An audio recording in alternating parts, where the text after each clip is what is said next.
હરેશભાઈ મેં લાઈવ જોયું, અહીં બેઠા પછી ખોટું ન બોલાય, પણ માતાજી મેલડીના ગળામાં હાર હોય ને, અને મહારાજ એમ કે માડી હું નથી કેતો પણ આપણા મહેમાન છો, તારે ખમા તો કેવી પડે, એટલે કાયદેસર હાર હેઠો ઉતર્યો છે.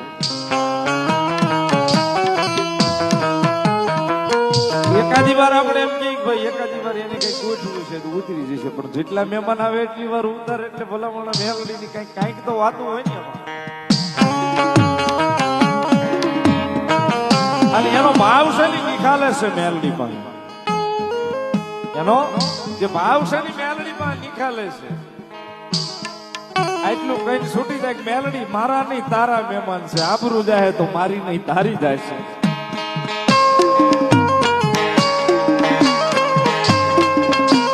હાલ કદાચ કોઈ કાળા માથાનો માનવી રંગ હોય કે રાજા, એ મારી જાગતી મેલડી બુદ્ધિ આવ્યો હોય છે તો મેલડી ની ખંભા લીધા વગર મહારાજે પાછો નહીં મોકલ્યો હોય સાહેબ, પાછો નહીં મોકલ્યો હોય સાહેબ.